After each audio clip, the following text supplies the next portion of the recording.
오늘 말씀의 제목은 이 이루어진 일을 보자 하고입니다. 오늘 말씀은 누가복음 2장인데요. 성탄절이어서 한 주간 사실 지지난 주간부터 12월 들어오면서부터 우리가 계속 아기 예수님에 대해서 또 성탄에 대해서 많이 생각하게 되죠. 이 추운 겨울에 성탄이 없으면 또 얼마나 썰렁했을까 그런 생각도 하면서 성탄에 대해서 다시 한번 감사하면서 생각하게 됩니다. 오래전에 미국에 있었던 일인데요. 어느 작은 도시에서 크리스마스를 그 시민 모두가 즐기기 위해서 그 도시에 그 시청 앞 광장에 모든 사람들이 모여서 같이 먹고 마시면서 크리스마스 파티를 하려고 거대한 계획을 세웠습니다. 그래서 예수님 그 성가정, 이제 마리아, 요셉 이렇게 예수 탄생 그 모양도 그 모형물을 만들어서 아주 거대한 세트를 만들었다고 해요. 그래서 그 세트를 만들고 이제 드디어 크리스마스 파티를 시작할 시간이 되었는데 보니까 그 거대한 모형물 중에 말 구유에 들어있어야 할 아기 예수님이 사라져서 안 보이는 거예요. 그래서 이게 웬 조화인가? 시작을 하지 못하고요. 그 시청 앞 광장에서 계속 방송을 했다고 합니다. 30분 더 연기하겠다. 그 사이에 아기 예수님 가져간 사람 데리고 다시 모시고 갖다 놔라.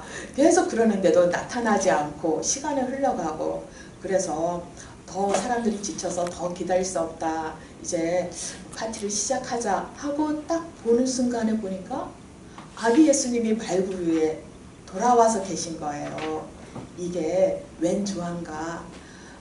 어떤 사람이 그냥 그 아기 예수가 탐나서 가져갔다가 그게 막 큰일이 되고 방송하고 하니까 살짝 또 가져온 것입니다.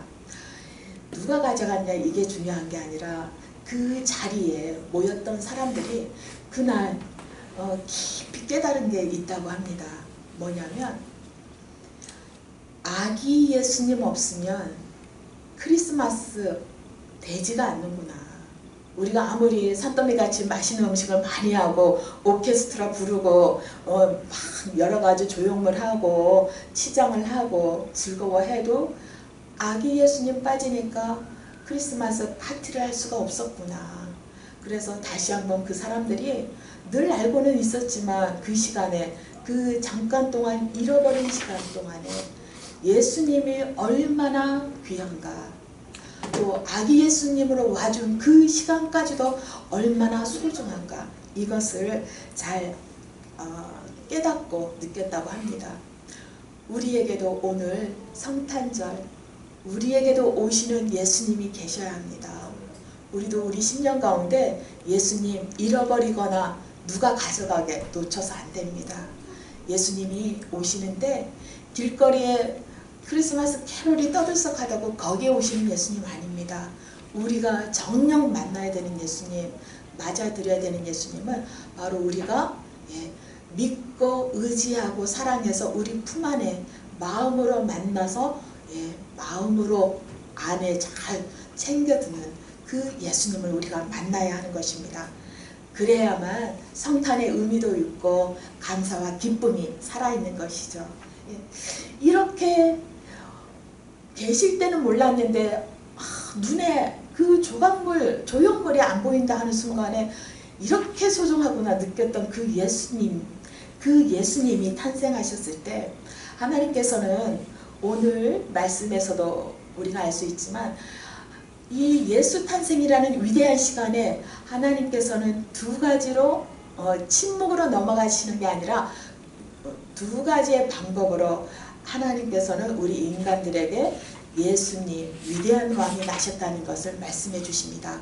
어떤 방법이냐면요, 첫 번째는 빛으로 말씀하시고, 두 번째는 소리로 알게 하셨습니다.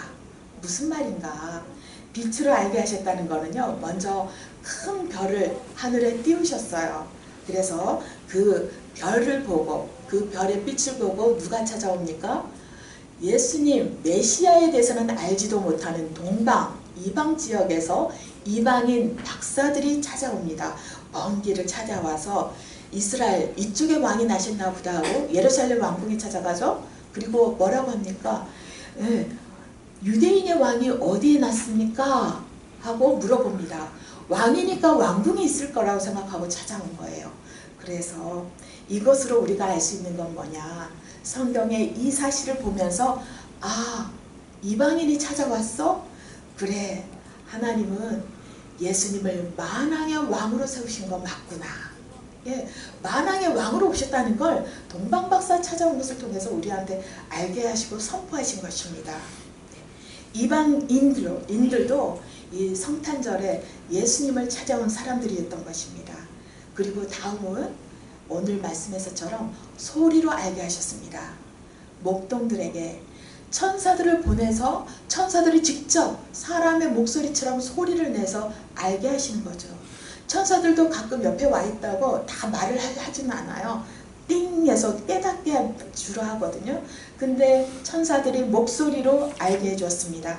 천사들은 누구를 찾아왔냐면 위대하고 똑똑한 사람을, 또 기도를 많이 하는 사람을 찾아온 게 아니라 밤에도 제일 쫄병 목동이 되어서 밤에도 안에 들어가서 자지 못하고 밖에서 양들을 돌봐야만 했던 시시하고 그러나 성실하고 착했던 목동들에게 찾아와서 직접 천사들이 알려주죠. 뭐라고 했느냐? 너희를 위하여 구주가 나셨으니 그리스도 주시니라 했습니다. 바로 이스라엘 사람들에게 찾아옴으로 말미암아 이 말씀은 이스라엘의 왕 예수님, 유대인의 왕이 오셨다는 걸 가르쳐 주십니다. 그래서 마태복음에 있는 동방박사 이야기는 만왕의 왕 예수를 얘기해 주고요. 또 누가복음에 있는 오늘 본문 목동들이 찾아오게 되는 천사의 알림 소리는 바로 유대인의 이스라엘의 왕 예수께서 나셨다는 이 두 가지 사실을 합해서 우리에게 알려주고 있는 것입니다. 만왕의 왕, 또 유대인의 왕이신 예수님께서 탄생하는 장면을 우리는 참 많이 묵상하게 됩니다. 저도 이 장면을 많이 생각하고 기도를 하는데 그때마다 항상 느끼는 게 있었어요. 인간의 뜻대로 역사가 흘러가는 것이 아니구나. 사람 생각에는 사람의 의지와 행동대로 역사가 흘러간다고 생각을 하는데 사실은 역사는 성경을 보니까 하나님의 뜻대로 흘러가는 것이고 또 역사의 주인공 역시 우리가 알고 있는 위인들이 아니라 사실은 오늘 성경에서 나와 있는 이런 목동들 그리고 예수님과 아기 예수님과 그런 부모들 요셉과 마리아가 아닌가 하는 생각을 하게 됩니다.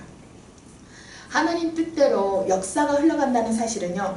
누가복음 2장 1절에서 5절을 볼 때 확실히 알 수 있습니다. 누가복음 2장 1절에서 5절을 보면 제가 읽으면서 설명을 드리겠습니다. 그때에 가이사 아구스토는 아우구스투스 그 황제, 로마의 황제를 말하는 것이거든요. 이 사람이 영을 내려 천하로 다 호적하라 하였으니 이 호적은 구레뇨가 수리아 총독이 되었을 때 처음 한 것이라.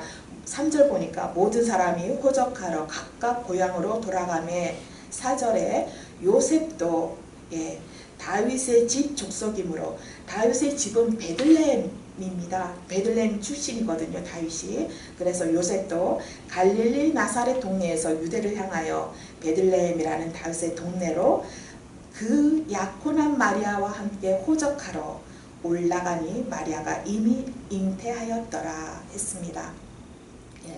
당시 로마 황제는요 14년마다 명령을 내립니다. 그래서 모든 식민지에 있는 남자들은 자기 본적지 원래 고향으로 돌아가서 호적을 등록하라고 합니다. 그렇게 하는 이유는 식민지의 인구, 특별히 남자의 숫자를 파악해서 세금을 걷고요. 전쟁 날 때 징병하려고 그렇게 한 것입니다. 그런데 이스라엘도 로마의 속국 식민지였잖아요. 예수님이 탄생하셨을 때. 그래서 이스라엘도 모든 남자들이 그 본적지에 돌아가서 신고를 해야 되기 때문에 이때, 그러니까 이때는 그 모든 길거리가 본적지로 돌아가서 신고하려는 남자들로 가득 찼습니다. 옛날 길이라고 해서 뭐 자동차가 있었겠습니까? 아니면 뭐 8차선이겠습니까? 좁은 도로인데 본적지에 가서 신고하려는 그 남자들로 굉장히 가득 차고, 예, 그 길도 편안하지가 않았고요. 또 길거리에 노숙하는 사람도 많았습니다. 방이 부족한 건 말할 것도 없고 먹을 것도 부족하고 굉장히 힘든 시간이었다고 그래요. 그런데 우리 예수님은 하필이면 바로 이런 때 태어나셨거든요. 왜 이런 때 태어나셨을까? 그런 생각을 많이 하면서 지냈는데 이제 보니 바로 이것이 하나님의 은혜였습니다. 원래 이 기간에는 남자만 신고하면 되는 겁니다. 여자는 가지 않고 그냥 집에 있어도 되는 거예요. 그런데 요셉은 어떻게 합니까? 마리아를 데리고 같이 갑니다. 먼 길을, 힘든 길을 가는 거예요. 왜일까요? 그냥 집에 있으면 배불러 가는 마리아가 더 편하게 있었을 텐데, 그러나 그 당시 관습을 생각하면 정혼기간, 아직 결혼식도 하지 않았는데 마리아가 아이를 가지면 동네 구설수에 오르고 심지어는 돌멩이에 맞아서 죽임을 당해도 뭐라고 말할 수 없는 그때 그 법이, 그런 관습이 있었습니다. 그래서 요셉은 이 마리아를 보호하기 위해 자기 혼자 가도 되는 것을 일부러 마리아를 데리고 먼 길을 떠납니다. 이렇게 요셉이 마리아를 데리고 먼 길을 떠나야 하는 난리통, 14년마다 한 번씩 돌아오는 그 신고 기간을 맞았기 때문에 아기 예수님과 마리아는 사실 안전하게 그 보호받게 되는 것이었죠. 그리고 등록을 하게 된 베들레헴은 어떤 곳이냐면요, 베들레헴은 베틀레헴, 베트는 집이라는 뜻입니다. 레헴은 빵의 그런 뜻입니다. 그러니까 베들레헴 하면 떡집, 빵집 이렇게 되는 겁니다. 그런데 아기 예수님은 어머니 뱃속에 있다가 베들레헴에 어렵게 도착했을 때 거기서 태어나셨습니다. 그러니까 떡집에서 우리의 영원한 생명의 양식, 떡이 될 예수님이 응아하고 태어난 것은 어떻게 보면 당연한 것이죠. 떡집에서 생명이 떡이 되실 분이 태어났다. 그리고 이것은 미가서에서 이미 미가라는 선지자가 예언한 것입니다. 베들레헴 작은 곳이 아니다. 거기에 우리의 메시아가 난다고 그랬습니다.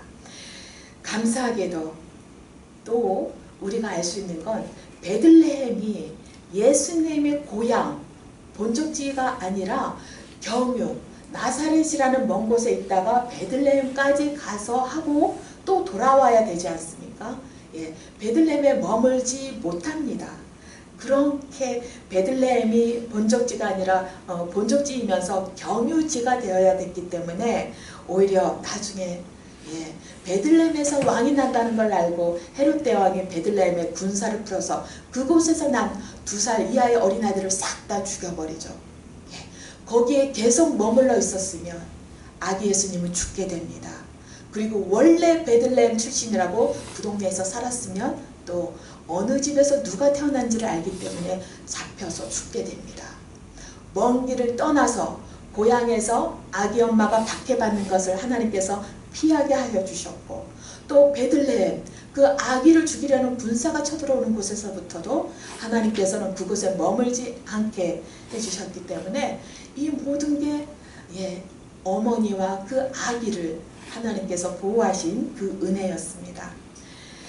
그 당시 관습에서 마리아를 보호해 주셨고, 어리석은 헤롯 대왕의 폭정에서 아기를 지키기 위해 하나님께서는 무엇을 쓰셨어요? 14년마다 돌아오는 로마 황제의 명령을 쓰셨죠.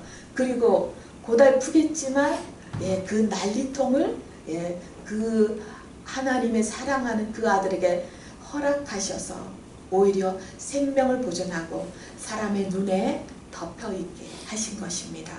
하나님은 이렇게 하나님께 순종하는 마리아처럼 하나님께 순종하는 사람들을 보호하십니다. 책임져 주십니다. 그냥 동네에 있으면 어디서 아기 난 줄 다 알잖아요. 그리고 베들레헴으로 갔다 하더라도 만약 번듯한 집에 들어갔다면 신고가 되었을지도 몰라요. 그런데 우리 예수님은 태어날 때부터 방 한 칸 얻지 못하고 어디서 태어나셨어요? 마구간에서 식구들이 머무는 가운데 마구간에서 태어나시고 어디서 주무셨어요? 말 먹이통, 말 구유에서 자리를 까셨습니다. 사람의 눈에는 이게 너무 슬픈 거예요. 저도 이해를 못했습니다. 왜 하나님의 아들이 언제 로마 황제의 아들처럼 대접해 달라고 했습니까? 그러나 하나님, 이 말구유는 너무 이상한 거 아니에요? 이런 기도를, 이런 대화를 하나님께 많이 했었거든요. 그런데 말구유를 허락하신 건 너무 못살게 하시려는 게 아니라 은혜로 보호하시고 지켜주시고 덮어주시려고 하셨기 때문입니다. 이것을 우리는 어떻게 표현하냐면 은밀한 덮음을 받았다고 합니다. 우리도 살면서 하나님으로부터 덮음 받아야 될 때가 있습니다. 사람들의 눈에 시비거리에 가리워져야 될 때가 있습니다. 하나님의 독수리 날개 아래로 덮임 받는 때마다 덮임 받고 은밀한 보호를 받는 저와 여러분이 되시기를 예수님 이름으로 축복합니다. 예수 탄생이라는 이 극적인 순간에 가장 중요한 일을 담당하는 그 사람은 아마 어머니 마리아였을 겁니다. 임신을 해보면은요, 아이가 커져갈수록 배에 담고 다니는 게 참 힘이 듭니다. 그런데 이 길을 울퉁불퉁 힘든 사람으로 부축되는 어려운 길을 걸어야 됐다고 생각하면 참 고난의 길이었을 거라고는 생각이 듭니다. 이처럼 그 중요한 인물 마리아도 극심한 고난을 겪는 걸 보면 어떤 생각을 하게 되느냐, 하나님의 뜻대로 가도 현실이 너무 힘들 수 있구나, 이런 생각을 하게 됩니다. 중요한 때에, 하나님 앞에 몹시 중요한 때에 중요한 인물이 이렇게 대단한 고생을 하는 것을 볼 때 이것이 오히려 어떤 때는 우리한테 위로가 될 때가 있는 거예요. 여기에도 아마 마음고생이든 몸고생이든 고생하는 분이 계실 겁니다. 그러나 그런 분이 계시다면 안심하십시오. 하나님의 위대한 사람도 하나님의 예배한 때를 만나고 은혜의 때를 만났는데도 고생하고 힘들어할 때가 있더라, 이 말입니다. 오히려 고난받는 지금이 어쩌면 하나님의 때를 맞이하는 그 귀중한 순간일 수도 있습니다. 하나님의 때를 우리가 살아가고 있다는 증거가 될 수 있습니다. 하나님의 사람이라고 해서 편하게 살 수 있는 것도 아니고, 하나님의 사람이라고 해서 지금 봤더니 고생이 면제되는 것도 아니었습니다. 그러나 기뻐하십시오. 하나님은 당신 백성에게 뜻하신 바를 반드시 이루십니다. 그리고 그 일을 이룰 때까지 떠나지 않고 지켜주시고 함께 하시고 그 뜻이 함께 세워지는 것을 보고 의논하면서 다독이면서 격려하면서 이끌고 나가시는, 인도하시는 하나님이십니다. 어쩌면 마리아 요셉이 힘든 시간을 겪으면서 그런 생각을 했을지도 모르겠어요. 내가 임신한 아기가 메시아 맞나? 그런 생각을 했을 거예요. 하나님이 진짜 위대한 아들, 우리 민족이 바라던, 기다리던 그 메시아를 주셨다면 그 메시아를 안고 가는 이 어머니가 밟고 가는 앞길에는 정말 진달래 꽃길이 되어야 할 텐데, 지려받고 가야 할 텐데, 그런데 왜 이렇게 고난이 올까? 이런 생각을 했을 것입니다. 또 메시아라면 그 아이가 태어날 수 있는 방이라도 한 칸 번듯하게, 또 낙이라도 있어서 편안하게 길을 갈 수 있게 해주셔야 하나님이지 않을까. 또 하나님의 아들이 왜 뭐가 부족해 말의 먹이통에서 주무셔야 할까, 이런 생각도 할 수 있으련만. 그런데요, 그건 우리 생각인 것 같아요. 마리아가 정말 그런 생각을 했다면 성경은 정확하기 때문에 그 말씀, 그런 생각을 했다는 것에 대해서 언급이 있었을 텐데, 그러나 언급이 없습니다.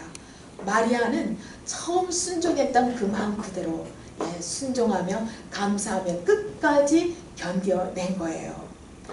우리도 그런데 이런 유혹에 빠지는 생각을 많이 할 때가 있습니다. 내가 하나님 자녀 맞아? 내가 하나님 자녀 맞고 내가 하나님께 부르짖으라고 해서 부르짖었는데 그렇다면 이런 어려움은 일어나지 않아야 되는 거 아닌가? 왜 이런 시험이 내 앞에 있었지? 이런 생각을 우리가 하게 됩니다. 그런데 오늘 말씀 보고 힘을 내세요. 우리의 삶 가운데 하나님의 선한 뜻은 반드시 이루어집니다. 우리가 마리아와 요셉 정도는 아니지만 똑같은 하나님의 사랑하는 자녀고 하나님이 뜻하신 바를 갖고 있는 사람들입니다. 하나님 그들을 어떻게 하셨나요? 고난 중에 그대로 고생길에 길에 처박아 두었습니까? 아닙니다. 살려주셨습니다. 그리고 놀라운 그 민족의 살 길을 열어주셨습니다. 그 민족의 살 길을 열어주셨던 예수님은요, 돌아가실 때도 우리의 냉대를 받으셨지만 이렇게 태어나실 때도 차가운 현실 속에 오셨습니다. 그런데 예수님께서는 그것 때문에 우리를 잘 이해해 주실 수 있는 그런 귀한 분이 되었습니다. 그것 때문에 우리가 또 위로받고 있습니다. 히브리서 2장 18절을 보니까 히브리서 2장 18절을 보면 그가 우리 다 함께 읽겠습니다. 시작. 그가 시험을 받아 고난을 당하였은즉 시험 받는 자들을 능히 도우실 수 있느니라. 아멘. 우리가 힘들고 어려울 때 예수님은 우리를 도우실 수 있는 분이라는 거 믿으십니까? 예, 믿으십시오. 예수님은 엄마 뱃속에서부터 고생했습니다. 진정한 흙수저였던 거예요. 말 먹이통에서부터 시작했습니다. 그런데 거기에 비하면 우리 얼마나 좋아요? 우리 형편이 훨씬 나은 거죠. 거기에 비하면 우리 모두가 황금수저라고 할 수 있습니다. 예수님은 인생을 아십니다. 귀찮은 게 뭐고 힘든 게 뭐고 눈물이 뭔지 아십니다. 찬밥 신세가 뭔지 예수님은 너무나 잘 겪어보셨습니다. 그래서 주님은 우리의 신음소리를 들으실 수 있고 우리의 신음소리에도 응답하실 수 있는 그런 하나님이 되신 것입니다. 하나님이 우리의 현실을 모른다고 우리가 생각할 때 있죠. 하나님은 너무 멀리 계셔서 내 마음 모르실까? 모르시나 봐. 그런 생각이 들지만 그건 우리가 착각하는 거죠. 속고 있는 것입니다. 오히려 하나님은 우리의 현실을 아시고 우리가 오히려 하나님의 현실을 모를 때가 많습니다. 깊은 마음, 덮어야만 하고 흔들어야만 할 때가 있는 것을 우리가 모르고 하나님을 오해할 때가 있는 것이죠. 사람은 유명해지기를 원합니다. 사람은 높이 올라가기를 원합니다. 사람은 편해지고 돈이 많아지기를 원합니다.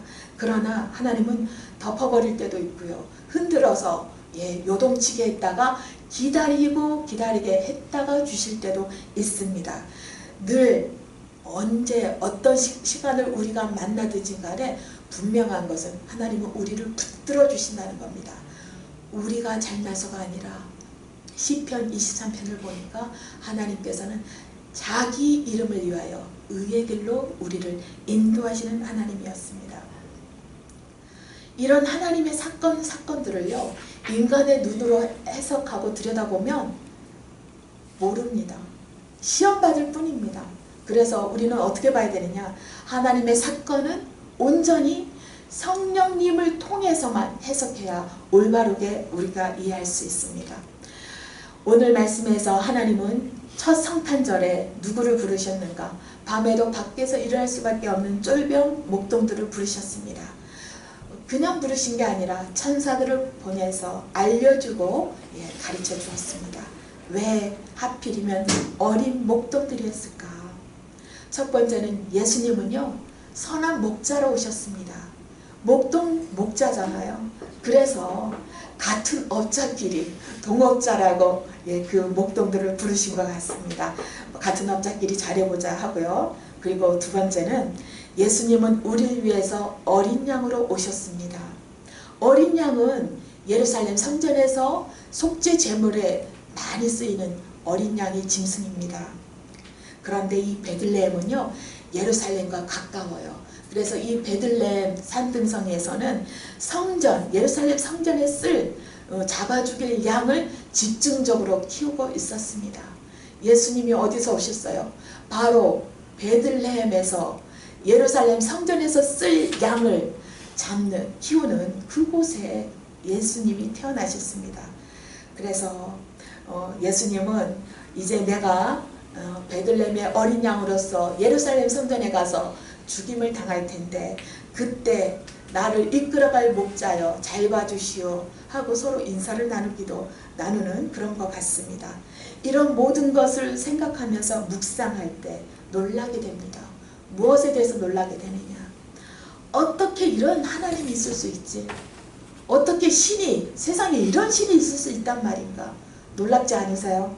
네. 신인데 일부러 인간을 위해서 인간이 되어준 신이 있어요? 우리 예수님 말고 그런 신이 있다면 이 세상에 나와보라고 하세요. 제가 알기로 그런 신은 없습니다. 안 죽어도 되는 신인데 일부러 죽어주는 신이 이 세상에 예수님 말고 또 있습니까? 안 죽어도 돼요. 그런데 죽어주셨어요.